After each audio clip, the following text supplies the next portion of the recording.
그러면은 이렇게 센서 기반 NDR 하면 좋은 점이 뭐야? 무장 확대가 쉬워져요. 무장 뭐 그냥 뚝뚝뚝 붙여나가면 돼요. 무장을 붙일 때마다 비행 제어가 달라지잖아요. 그 다음에 블록을 바꿔. 예를 들어서 뱃속에다가 한 2.5톤짜리 혹은 3톤짜리 뱃속에 지금 한 6세제곱미터 비어 있거든요. 그러면 그걸 뭐 톤수로 환산하면 최소한 4톤 이상 나와요. 4.8톤 나오는데 6세제곱미터면 근데 꽉 차지 못하고 뭐 어떤 용기도 있고 이러니까 한 4톤까지는 꽉 채우면 그래요. 그럼 4톤까지 갈 필요 있냐? 4톤이 아니라 3.2톤. 예. 그러니까 입방미터로 4입방미터는 나올 수 있으니까 네트로. 그러면은 그게 4입방미터면은 0.8 비중 보면 3.2톤까지는 늘릴 수 있다. 그럼 한 2톤만 거기서 쓰지. 그럼 그 속에다가 2톤의 연료를 더 집어넣으면 얘는 그냥 자기의 내장 연료만 갖고 4,000km, 4,500km를 뛰는 애가 돼요. 그 순간에. 그리고 무장은 한 5.5톤 하게 되고 거기 2톤 썼으니까 무장 7.5톤에서부터 2톤 빼야죠.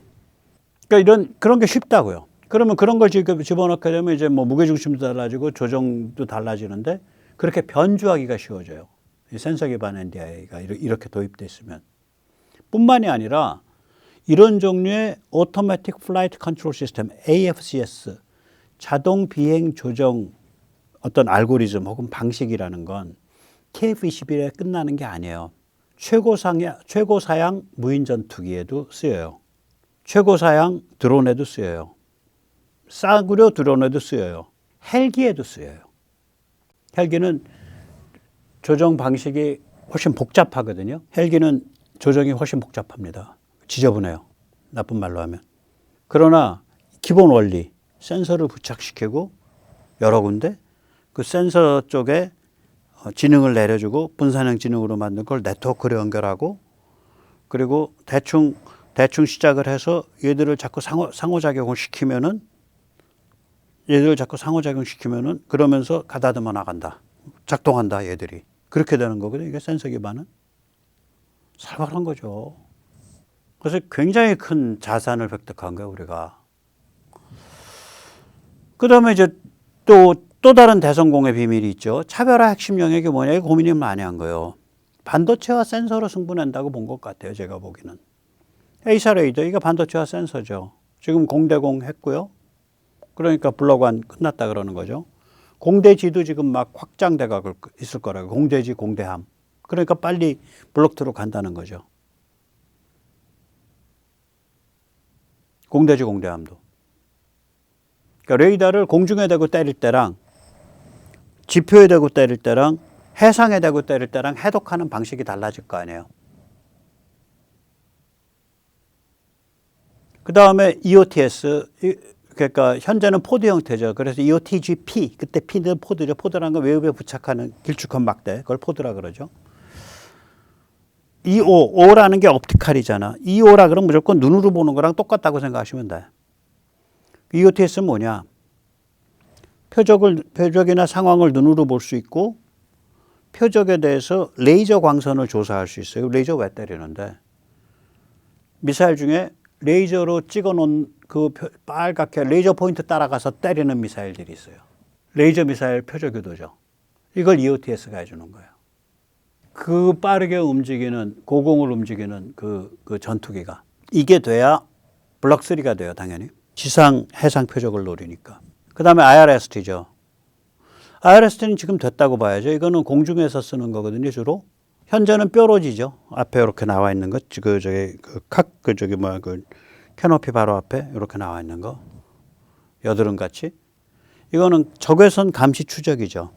그리고 적외선 미사일, 적외선 시커를 가진 미사일. 주로 공대공 미사일이죠. 공대공 미사일들이 마지막 단계에 적 전투기로부터 뿜어져 나오는 적외선을 따라 들어가면서 때리잖아요. 그러면 그 공대공 미사일이 그 마지막 단계까지 가기 전에 너 요 근처에 가서 네 시커로 뒤지면 적외선 나와 라고 유도를 해줘야 될 거 아니야. 적외선 미사일 표적 유도. 그리고 이제 이오다스는 이거죠. 적외선은요, 이 파장이 이게 그 짧아지면 가시광선이 됩니다. 당연하죠. 그 근적외선이 되죠. 그러니까 EO와 IR은 적외선, EO는 가시광선을 다룰 수 있고, 그거 아주 근접해 있어요. 근적에서는. 그래서 근이에요. 원적에서는 가시광선으로부터 멀리 떨어져 있는 거죠. 파장이 길어지는 거예요. 가시광선 파장에서부터. 이 이오다스는 뭐냐면 여기저기 적외선 센서를 붙여가지고 비행기 주위를 전구형, 그러니까 360도를 적외선 센서로 어디 적외선 뿜고 날아다니는 놈 없어? 라고 감시하고 있는 건데, 그 적외선이 파장 조금 조절하면 눈으로 보는 것처럼 되니까 EO죠. 그러니까 EO/IR, 그러니까 전자광학 적외선 EO/IR, 전자광학과 적외선 영역이 여러 개의 센서를 결합해서 그게 하나의 공간에 대한 그걸 퓨전 시켜가지고 하나의 공간에 대한 공간인지 능력이 극대로 되어 있는 거예요. 이게 뭐 반경이 100km 뭐 이렇게, 예를 들어서 굉장히 예민하게 느끼는 뭐 200km 이렇게. 그러면 이게 한 대가 아니라, 그러면 보통 레이더를 키면요, 레이더는 등대 같은 거예요. 내가 레이더 키면 상대방이 내가 어디 있는지 알아. 스텔스가 먹고 다 깨지는 거예요. 레이더 키는 순간. 그러니까 레이더 안 키고 상대방을 잡아내야 되잖아. 그래서 얘가 중요한 거예요. 나는 레이더 안 꼈어. 내가 어디 있는지 몰라, 상대방은. 그런데 나는 상대방이 어디 있는지 알아. EO, 즉 가시광선이나 적외선은 내가 뭔가를 이렇게 에너지를 발산해가지고 레이더처럼 반사돼서 들어오는 걸 가지고 해석하는 게 아니잖아요. 그냥 나한테, 내가 가만히 있어도 나한테 들어오는 걸 가지고 내가 해석하는 거잖아요. 제가 어딜 본다 그럴 때 제 눈에서 막 레이저가 뿜어져 나가는 게 아니잖아. 그렇죠? 그래서 이 이오다스가 이게 무서운 놈이죠. 그리고 더 중요한 건 뭐냐면, 내가 혼자만 할 때는 얘의 공간 좌표를 특정하기가 좀 어려워요. 어느 방향이다라는 건 아는데 얼만큼 거리가 있는지는 몰라. 여기 있어도 그렇고 저기 있어도 그렇고. 그런데 만약에요, 제 편대가 뭐 한 4대가 같이 날아가. 그중에 내 짝꿍이랑 같이 둘이서 같이 해. 그러면 좌표가 특정되는 수 있어요. 3대가 하면 확실히 특정되고, 삼각지정이니까. 이렇게 가고 이렇게 와서 두 선이 만났어. 그럼 얘 여기 있네. 그러니까 레이더를 안 켜고 락온을 할 수 있는 거예요, 미사일을. 이런 게 센서 퓨전이에요. 여기까지 갈 거라고요. 우리가 적외선 센서가 굉장히 좋거든요. 굉장히 좋아요, 적외선 센서가. 한국이. 더 좋아질 거고. 지금 그러니까 앞에 것까지는 거의 왔죠. EOTS 이건 다른 데서 이미 있죠, 우리가. 그러니까 앞에 것까지는 와 있다고요. 여기 안 써놨지만 전자전도 또 마찬가지고. 그런 건 한국이 잘하는 영역이니까. 그래서 이게 KF-21의 기획 추진을 보면 한국적 기업가 정신과 동일한 특성을 가져요. 전집창, 전략적 집요 창의성, Strategic Perseverance Creativity. 똑같아요. 똑같습니다. 그러니까 이게 기업에서만 나타나는 특징이 아니라 상품이나 제품이나 먹거리에 대해서 관료가 됐던, 그게 뭐가 됐던 이 특질이 다 나타나요. 뭐 국책연구소가 됐든 뭐가 됐든. 예. 또 다른 예를 들어 드릴게요. 이것도 K방산이랑 연결돼서. 우리 지금 드론 엔진 개발하고 있거든요. 그 지금 지상시험 착수했죠. 올해 1월부터, 며칠 전부터 공군이 개발 중인, 전 공군이라고 표현해요. 아무래도 공군이 리드하니까. 물론 이제 정확히 표현하면 뭐 업체하고 이게 한화죠, 아마. 그 다음에 이제 국방과학연구소죠. 예. 근데 저는 그냥 뭉뚱그려서 공군 이런 건 다 정해줄 거라고. KTF 5500이죠. 그런데 이게 이제 1차 연소기만 있거든요. 그러니까 애프터버너가 없다고요. 드라이라고 보통 표현하죠. 애프터버너라는 건 배출가스에 대고 한 번 더 연료를 뿌려갖고 연료로 떡칠을 해서 한 번 더 빵 하고 이제 가는 거지. 드라이 추력 기준 애프터버너 없어요. 5,500 파운드 포스라고요. 바이패스 0.71이에요. 그러면 얘를 지금 앞으로 어떻게 하려고 그러냐면 5,500을 만들어 놓고 나서 바이패스 비율을 4 내지 5 이상으로 확장해서 1차 연소 기준 10,000파운드급 KTF-10을 개발하겠다고 같이 가고 있어요. 그럼 KTF-10이면 이게 어느 급이야? 미국의 공중 드론 중에 제일 하이엔드가 뭐예요? 글로벌 호크죠. RQ-4. 그게 F-117을 쓰고 있는데 걔가 민간 엔진인데 걔가 10,000파운드가 조금 못 미쳐요. 또 요번에 마두로 잡을 때 갔다가 뜬 거 미국이 꽉 꼬불쳐 놓고 잘 안 보여주는 드론이죠. RQ-17 센티넬. 걔가 G의 TF-34 엔진을 쓰는데 이것도 민간 항공 엔진인데 이게 10,000파운드 조금 못 미쳐요. 그러니까 그 급의 엔진을 개발한다는 거예요, 지금. 그 첫 단계로 팬이 아직 좀 작은 5,500 먼저 개발하고 KTF. 팬 키워서 KTF-10 가고. 그런데 이거 왜 개발해야지? 라고 보면 참 특이한 게 있어요. 여기서 가만히 보세요. F-117이나 미국이 쓰고 있는 TF-34는요, 처음부터 커. 아가리가 한 1m 돼요. 민간이니까. 민간은 바이패스 비율이 높아요. 그래서 아가리가 커요. 팬이 커.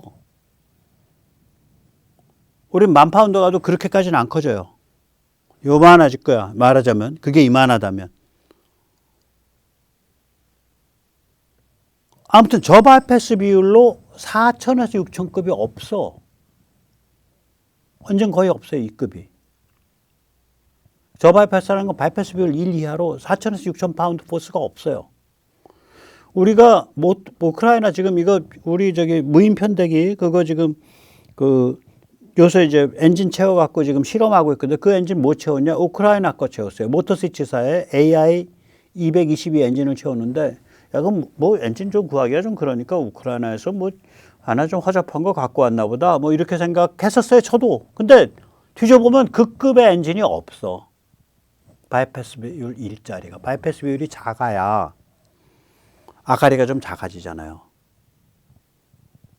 바이패스가 뭐 3, 4 이렇게 되더라도 좀 작아야 된다고. 근데 얘들 지금 F-117, TF-34 이거 다 1m급이에요, 아가리가. 그래서 여러 가지 디멘전이나 이런 거 봐서 제일 유사하다 싶어서 이 모터스위치의 AI-222를 가져갔어요. 또 미국이 이런 하이엔드 정찰용 드론에 쓰일 엔진을 잘 안 줄 거예요. 그러면 한국은 무슨 생각하고 있냐? 돌 하나로 3마리 잡겠다 이거예요. 그거 어떻게 되냐? 먼저 그 얘기하기 전에 바이패스에 대해서 좀 설명을 드릴게요. 이 터보팬 엔진은 맨 앞에 이제 팬이 돌아가고 그 다음에 이제 공기를 압축해서 말아넣는 압축기가 돌아가고 그 다음에 연소가 되면 그 다음에 뒤에 연소돼서 뿜어져 나오는 힘이 다 스러스트, 미는 힘, 추력으로 작동하는 게 아니라 뿜어져 나오는 힘이 터빈이 뒤에 걸려 있어요. 연소 후에. 그 터빈이 하나는 압축기를 돌리고 압축기 돌리는 터빈이 있고 또 팬 돌리는 터빈이 있고 그래요, 이게. 그러면 바이패스라는 건 뭐냐면 이 압축기와 연소기 이 불길이 지나가는데 그러니까 압축돼서 불길이 만들어져서 그 불길이 뿜어져 나가는데 터빈 돌아가는 그 공간 외곽으로 가는 공기를 바이패스라 그래요. 그러니까 팬이 요 코어보다 팬이 좀 큰 거예요, 직경이. 그래서 외곽으로 공기를 흐르게 만들어줘. 그렇게 되면 뭐가 좋아지냐? 추력이 좋아져요. 연료 효율이 좋아지고. 그런데 바이패스 비율이 높아지면 초음속을 돌파하기가 어려워져요. 그래서 민항기 엔진은 바이패스 비율 굉장히 높습니다. 10 안팎으로 갑니다. 9, 10, 11 뭐 이래요. 민항기 엔진은. 다시 말하면 코어에 1이 간다면 바깥으로 10이 가는 거야. 그러니까 우리가 큰 항공기들 보면 엔진이 많아잖아요. 막 사람 막 키보다도 아가리가 더 크죠. 그럴걸? 그런데 실제로 코어는 요만한 거예요. 언저리가 넓어. 소형 비즈니스 제트 엔진은 비즈니스 제트기, 소형 민항기 엔진은 바이패스 비율이 4, 5 이래요. 그 고바이패스 민간 엔진은 2차 연소 없이 바이패스 비율을 4, 5 이상, 최근에는 10 안팎까지 올린 거고요. 저바이패스 군용 엔진은 2차 연소를 달 수 있어요. 바이패스 비율이 1 이하예요. 2차 연소기 달면 어떻게 돼요? 초음속 비행이 가능해지죠. 그러면 정찰용이 아니라 전투용이 돼요. 그래서 이렇게 되는 거예요, 지금. 지금 개발하고 있는 KFT 5500은 저바이패스 0.71이거든요. 그럼 여기서 0.71에서 뒤에 2차 연소기만 딱 붙이면 뭐가 되냐? 얘는 무인 전투기용 엔진으로 바뀌어요.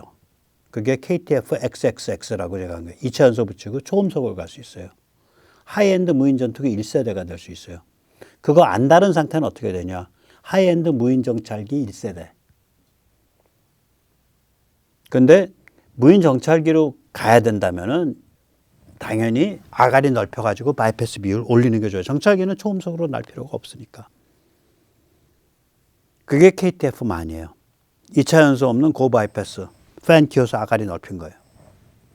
그러니까 이걸 중간 징검다리 하나 딱 찍어 놓고 거기서 길 두 개로 나누겠다 이렇게 생각한 거지.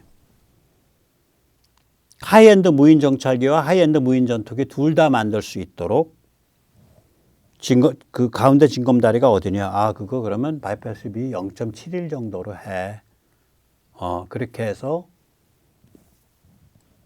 만들어 일단 KTF 5500 투기 연속이 없이 2차 연속이 없이 전형적인 아주 전략적인 집요 창의성이에요. 보통은 이렇게까지 안 해요. 다른 나라들은 다 뭐 국방이나 방위에 대해서 이렇게 민감하지 않으니까 우리는 북한, 중국 다 염두에 두고서 기본적으로 움직여온 집단들이어서 이렇게 민감하지만 다른 데서는 목숨 걸고 이렇게 집요하게 안 들고 판다. 굉장히 집요하게 전략적이며 집요하며 창의적인 거예요. 발상이. 그런데 여기서 이번에 한 걸음 더 나갔어요. 최근에 엉뚱한 그 신문 보도가 나오더라고. 올해 초 거예요. 4,500파운드 포스급 전기화 터보 팬 엔진. 전기화가 뭐야? 얘한테 발전을 100kW 이상 뽑겠대. 잠깐, 발전 100kW 이상 뽑으면 무슨 현상 벌어질까요? 초고성능 전자전기 나와요. 그냥 지져버리는 전자전기. 에너지 무기를 레이저도 다룰 수 있어. 에너지 무기를 달고 있는 드론이 나온다고 이렇게 되면. 그런 거 만들겠다는 거요. 100kW짜리 출력. 이런 엔진 없어요. 4,500파운드 포스면은 작은 거잖아, 비교적. 아까 지금 개발한 게 5,500파운드 포스인데. 그리고 바이패스가 4 이상이야. 4,500파운드 포스인데 바이패스가 4 이상이야. 그러면은 코어는 거의 저거만 할걸요. 코어는 우리 지금 미사일 엔진만 한 거예요. 코어는 작은 거라고. 굉장히 작은 거예요, 코어가. 바이패스가 4 이상인데 4,500파운드 포스가 나와? 코어 작다는 얘기지. 그럼 이거 도대체 무슨 엔진이야? 근데 가만히 보면 팬 샤프트와 연결해서 뽑는데, 여기서 이거 좀 특이한데? 보통 이때까지 전투기 엔진은 어떻게 발전을 하냐면요. 고압 압축 샤프트와 연결을 해요. 이걸 샤프트라고도 하고 스풀이라 그래야 돼요. 정확한 명칭은. 스풀이 뭐냐면 이 실 감는 실패.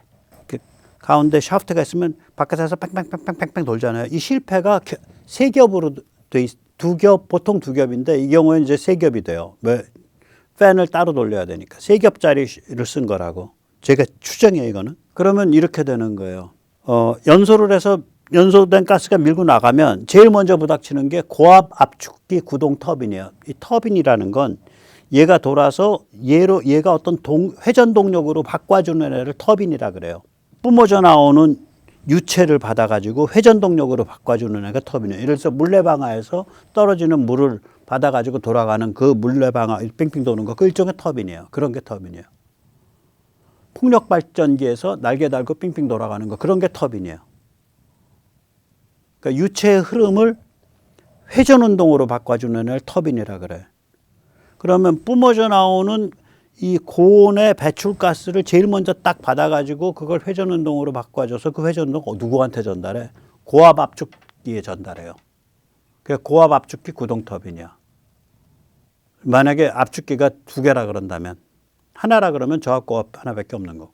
그 다음번에는 한 번 더 뽑아. 저압 압축기 구동 터빈이 돌아와. 걔는 저압 압축기로 보내. 그러면 압축기는 앞단에 저압이 있고 1단에 고압이 있거든요. 그러니까 이렇게 되는 거지. 보시면 이제 그렇게 되는 거죠. 그 다음에 또 나오는 걸 한 번 또 터빈이 또 돌아. 걔는 어디로 가냐? 팬 구동 터빈으로 가는 거예요. 뭐 이렇게 스풀이 이게 3스풀 방식을 그렸는데 만약에 압축기가 저압, 고압 구별없이 하나다 그러면 2스풀이 되겠죠. 그렇게 보시면 되고요. 이때까지는 보통은 압축기 쪽 스풀에서 뽑아가지고 압축기 쪽 샤프트에서 뽑아서 발전을 했어요. 그런데 지금 뭐라고 지금 발표가 났냐면 이제 그 기존은 고압 압축 샤프트 연결 방식이란 말이에요. 그러면은 이게 약점이 뭐냐? 발전량이 증가하면 압축이 떨어질 거 아니야. 압축이 떨어진다는 얘기는 연소가 개판이란 소리죠. 개고생하고 멈추지. 그래서 이 가닥에 1차 연소 13,000파운드 포스급, 그러니까 F414 엔진, 얘도 30kW밖에 안 돼요. 근데 얘보다 훨씬 더 작은 애, 1차 연소 기준 4,500파운드 포스, 그것도 바이패스 비율이 엄청 크잖아요. 여기에 비하면. 왜냐면 F414 엔진은 바이패스 비율이 0.3 뭐 이럴 거예요. 근데 무려 바이패스가 그거 10배, 3, 4인 애인데 얘는 지금 개발하겠대. 얘가 그러니까 바이패스 바깥으로 흐르는 공기 갖고 추력 만들어놓은 애인데 그러니까 굉장히 약한 엔진이죠.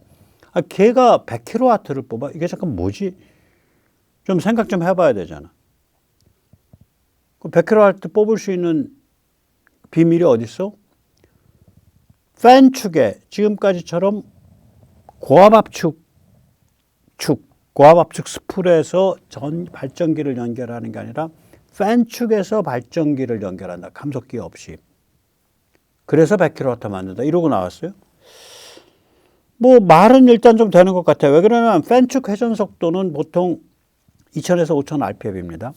발전기 축이 3000에서 5000 rpm이에요. 그러니까 모든 발전기가. 그러니까 또 모든 팬들이 터보 팬들에. 그러니까 비슷하게 대역이 비슷하니까 팬 축이랑 바로 연결하면 감속기 필요 없네. 감속기는 왜 필요하냐면 고압축은 축 회전 속도가 15,000에서 25,000 rpm, 즉 초당 15,000번에서 25,000번을 회전을 해요. 씩 하고. 그러니까 이거를 한 뭐 3,000, 4,000, 5,000으로 낮추려면 뭐 한 5분의 1점으로 회전 속도를 줄여야 되잖아요. 그러니까 감속기가 필요하죠. 근데 팬 축에 연결하면 뭐 비슷하니까 그냥 바로 직 연결된다. 그건 말은 돼. 근데 직 연결되면 좋지. 그러면 남들은 왜 그렇게 안 한 거야? 여기에 심각한 문제가 있죠. 제트 엔진의 연료만큼 중요한 게 터보팬 엔진의 연료만큼 중요한 게 공기란 말이에요. 그 앞에 팬이 돌아서 공기를 말아서 넣어줬었는데 팬에다 대고서 팬 축에 대고 발전 하중을 확 걸어버리면 지금부터 전자전 해서 상대방 지져버려야겠어. 80kW짜리 지져. 80kW 확 발전기 올려버리면은 팬이 왱 돌다가 왱 이렇게 돌면서 그 다음엔 이건 공기가 안 들어가니까 그거 제대로 작동하겠냐고 엔진이. 그거 어떻게 해결할래? 그래서 추정되는 해결안이 뭐냐? 얘가 바이패스가 무려 4까지 가잖아요. 3, 4. 바이패스량을 확 줄여. 바깥으로 나가는 공기를. 그 바깥으로 나가는 공기를 줄이고 흡입되는 작은 유량의 공기를 전부 안에 코어에 몰아주죠. 그러면 엔진 돌아가는데 문제가 없으니까. 바깥을 닫아버리고 바깥을 오므려버리고 통로를. 그걸 흡입되는 공기를 전부 안으로 몰아주면 되잖아요. 어차피 바깥으로 가는 게 무려 400%, 그러니까 4대 1로 갔다며. 400%가 더 많다며. 이걸 확 줄이면은 공기 처리하는 양이 25%만 처리를 해도 25%만 가지고 처리를 해도 이 안으로 들어가는 공기량은 동일하니까. 그러면 엔진이 가동하는 건 동일하다는 소리죠. 그렇게 하겠구나. 잠깐만. 그런데 바깥에 가는 공기를 평소에 넓었다가 특정한 상황에서 확 줄인다? 넓었다가 줄인다? 야, 이거 가변 사이클 아니야? 이걸 가변 사이클이라고 그래요. 베어리블 사이클. 이거 어디서 봤는데? 이게 미국의 최첨단 XA100 엔진에서 쓰는 방법이에요. 근데 이거는 용도가 달라요. 우리처럼 발전 때문에 쓰는 게 아니라 이 엔진은 최신 B-21 스텔스기에 사용됐다는 루머가 있는 엔진이에요. 이 원리는 뭐냐면 우리가 아까 본 거 그거 아니에요? 코어로 지나가는 공기 흐름이 있고 옆구리로 지나가는 공기 흐름이 있죠. 그러니까 바이패스가 있고 코어가 있고 이 중간에 또 하나의 바이패스 통로를 만드는 거예요. 그래서 평소에는 이 중간으로 바이패스 다녀. 지금 이 그림의 위가 연료 주입이 작을 때는. 그러다가 얘 파워 좀 세게 밀어야겠어. 그러면은 얘를 이 두 번째 가운데 있는 통로를 닫아버리고 여기로 들어가는 거를 많이 하는 거예요. 이 코어로 들어가는 걸. 그러면 평소에는 바이패스 비율이 높으니까 뭐 속도는 뭐 좀 뭐 아음속으로 가지만 뭐 연비는 좋게 날다가 속도 확 올리면서 초음속으로 빵 치고 나가야겠어. 그러면은 바이패스 비율이 확 떨어지면서 코어 쪽으로는 또 공기가 많이 들어가. 그러니까 코어 쪽의 연소가 보다 완전 연소에 가깝게 되죠. 이게 가변 사이클 엔진이거든요. 한마디로 말하면 바이패스 통로를 아무튼 갖고 노는 거예요. 그래서 가변이에요. 이런 목적은 아니지만 한국에서 지금 개발하겠다라는 것도 결국 가변 사이클이 될 수밖에 없어요. 안 그러면은 엔진이 안 돌아가는데. 아니 터보팬, 터보제트 이런 종류의 엔진에서 공기 유량이 왔다 갔다 해버리면 엔진 그 돌아가겠냐고요. 안 돌아가지. 가변 사이클 간다는 소리지. 즉 다시 말하자면 발전이라는 게 항상 100kW가 필요한 게 아니잖아. 근데 뭐 80kW, 평소에 뭐 한 5kW, 4kW 쓰다가 야 저거 레이저로 조져야겠어. 혹은 야 저거 저기 뭐야 그 전자전 장비 그 왕창 돌려가지고 최대한 돌려가 출력 왕창 높여서 저거 지져버려. 이러면은 그냥 80, 90, 100kW로 확 하중이 높아진다고요. 그럴 수 있잖아요. 그럴 때는 흡입 공기가 줄어들게 되거든요. 팬에 달려 있으니까 팬의 흡입량이 줄어들죠. 팬이 헉헉거리죠. 씩 하고 빨던 게 히히히히 하고 빤단 말이에요. 그러니까 그러면 작게 흡입하는 애를 전부 다 코어에 몰아줘. 오케이, 그럼 바이패스로 가는 통로 닫아. 걸어 잠궈. 이건 제 추정입니다. 아무 데서도 이 얘기 안 하더라고. 제가 어떻게 팬 샤프트에 걸어서 하면은 전기를 많이 뽑아? 그렇게 좋은 거면 남들은 안 했대.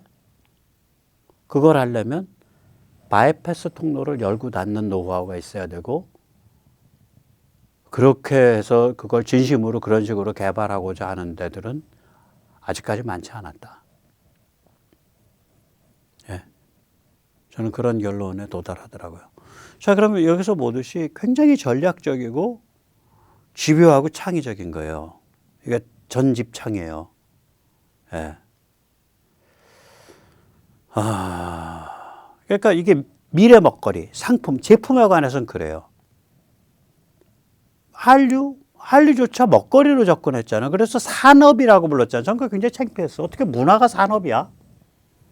아무튼 간에 무슨 대성공했지. 왜 대성공했겠냐. 그 상품이니까 대성공한 거예요. 극단적으로 말하면. 상품으로 접근했기 때문에. 프로덕타이즈에 있어서 넘버원입니다. 일찍이 피터 드라커는 소프트웨어와 영화 엔터테인먼트를 상품화시킬 수 있는 유일한 나라는 한국이다라 그랬어요. 그런데 지금 뭐예요? 소프트웨어와 엔터테인먼트, 문화, 오락 이런 걸 미국보다 더 상품화시키는데 천재성을 가진 데는 한국이다요. 상품화의 천재성이에요. 프로덕타이즈에. 먹거리에 관해서. 거기에 관해서 전집창이야. 그런데 상품이 아닌 거. 역사에서. 담론. 정치. 이건 전략적인 집요한 창의성이 아니라 이게 개판 아니에요, 이거. 그러면 두 개가 모순되는 거 아니에요. 그래서 한국과 미국한테 이게 동시에 화두가 들이밀어진 거예요. 한국의 화두인데 미국은 한국이 필요하니까 미국한테도 화두가 된 거지. 먹거리, 상품, 제품에 관해서는 천재성을 갖고 있어요. 전집창이야. 전략적인 집요한 창의성이 있어. 그런데 역사 해석, 담론, 정치에 관해서는 개판이에요. 이거 모순이죠. 이게 계속될 수 있냐 이거지. 사회 정치가 거덜나서 상품과 천재성마저 빛을 발하든가 아니면 상품 천재성에 걸맞게 역사 해석, 담론, 정치의 개판성을 극복하든가 둘 중에 하나죠. 그게 우리 앞에 지금 닥쳐 있는 거예요. 나는 요새 뭐 삼성에서 나오는 거, 현대차에서 나오는 거, 뭐 두산 에너빌리티, 뭐 전고체 이런 거 요새 그냥 눈이 막 돌아가게 이제 막 상호작용을 하면서 이게 막 앞으로 치고 나가고 있잖아요. 지금 한국 기업, 한국의 테크놀로지, 한국의 상품 이런 게 한류, 뭐 캐더헌, 뭐 이런 거 치고 나가는 거 보면 캐더헌은 한국 건 아니지만 한국 배우들과 한국 케이팝이라는 걸 이용을 해서 한국 문화를 이용해서 넷플릭스가 띄워낸 거죠. 그런 거 보면 저는 까무러친다니까 요새. 그리고 그러한 종류의 전집창, 전략적인 집요 창의성에 비해서 역사 해석이나 담론이나 정치는 너무 개판인 거라. 이건희 회장 말씀처럼. 이게 이제 이건희 회장이 그 말 한 지가 벌써 20, 30년 됐잖아요. 이게 이제 골물대로 골마서 터진 거예요. 리짜이밍이라는 현상으로. 더블당이라는 현상으로. 그러니까 한국은 그에 부닥쳐 있는데 이제 미국을 얘기를 해보자고요. 미국 입장에서는 이게 경제로 보나 문화로 보나 군사로 보나 한국의 어떤 전략적인 의미가 엄청 커진 거예요. 근데 지금 한국은 어떤 상태냐. 절차만 민주주의, procedural democracy예요. 무늬만 공화국, 절차만 공화국, procedural republic이야. 거기서 리짜이밍 일당에 의해서 이게 전체주의 경찰 국가로 표류하고 있어. 그럼 미국의 이때까지의 그런 국무부 세계 경영 이 전략은 뭐냐면 야, 이제 전쟁 끝났으니까 전부 이제 독립시키고 말이야. 2차 세계대전이야. 샌프란시스코 체제가 아니야. 그리고 전부 절차적 민주주의와 절차적 공화국을 하면 돼. 거기까지가 미국의 프로그램이었다고. 거기까지예요. 그 다음은 미국도 몰라. 모르니까 지금 트럼프 같은 사람들이 나서가지고 미국이랑 공화국이 이렇게 가야 된다. 그러고서 국내 정치 내전을 하고 있잖아.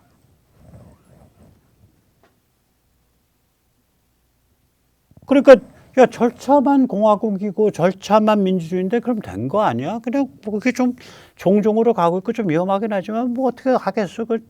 우리는 어떻게든 관리할 수 있을 거야. 이러고 내버려 둘 거냐? 아니면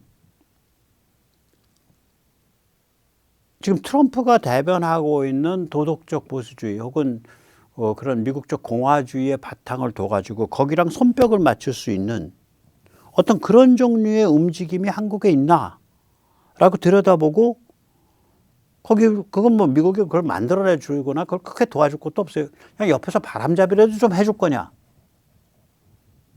이 기로에 처해 있는 게 미국이. 바람잡이도 중요하니까. 근데 또 그렇게 막상 하자니까 야 쟤들 뭘 믿고 야 백모는 뭘 믿고 예를 들면 백모는 저는 해당도 안 되고 나이도 이미 70이고 백모2, 백모3가 있다 그치고 백모3 쟤 어떻게 믿고 쟤 저런 쪽 흐름 백모3나 그 언저리 애들 좀 키워줬다가 쟤들 또라이 민족주의, 또라이 국가주의 가서 또 이상한 거 나오는 거 아니냐? 그런 걸 한두 번 봤겠어요?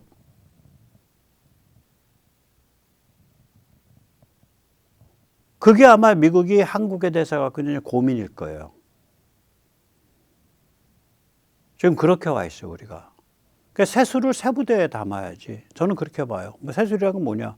이게 막 이제 에너지가 막 먹거리, 상품, 제품에 관한 전집창, 전략적 집요한 창의성이 이제 막 폭발해서 막 성장을 해서 막 삐죽삐죽 그냥 에너지가 막 터져 나오고 있는 거야. 근데 얘를 둘러싸고 있는 건 뭐냐?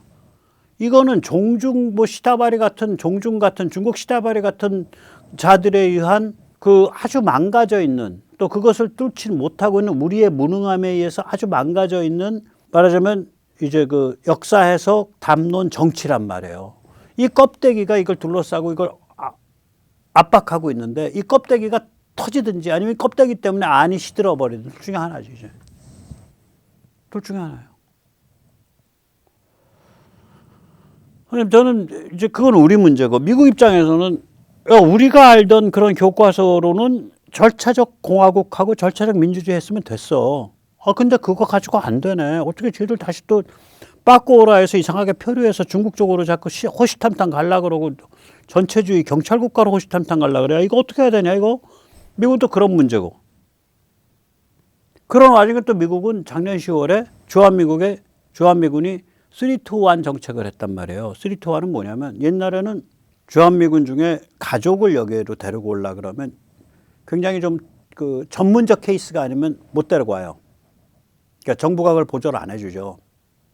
전문적 케이스에서만 그걸 보조를 해줬다고. 근데 지금은 가족이면 기본이 그러니까 가족 베이스로 기본 3년 오든지 독신 베이스로 기본 2년 와라. 그리고 예외적으로 1년짜리가 있다. 옛날엔 기본이 1년짜리예요. 순환보직. 그러니까 커뮤니티 베이스드 스테이셔닝이 돼 버렸어요. 그러니까 한 군인의 입장에서 자기 커리어에서 한 국가에 최소 2년, 가족 있으면 최소 3년짜리야. 가족 데리고 왔다 그러면. 커뮤니티 베이스가 된 거예요. 가족 안 데리고 오면 최소 2년. 그렇게 바뀌어버렸다니까요. 작년 10월부터. 그리고 거의 괌이야, 괌.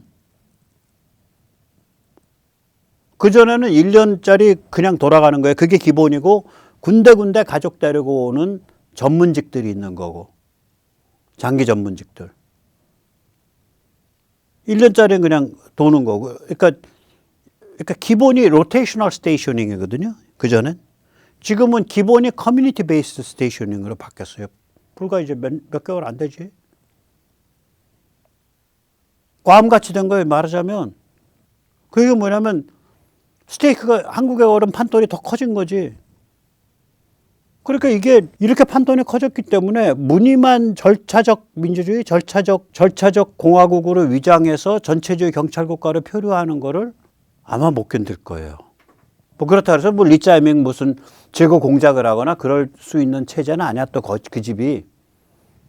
그런 걸 미국 국내법이 허락도 안 하고 잘. 그런 종류의 비밀 공작을. 그러나 어떤 상징 연출은 할 수 있고 바람잡이는 할 수 있죠.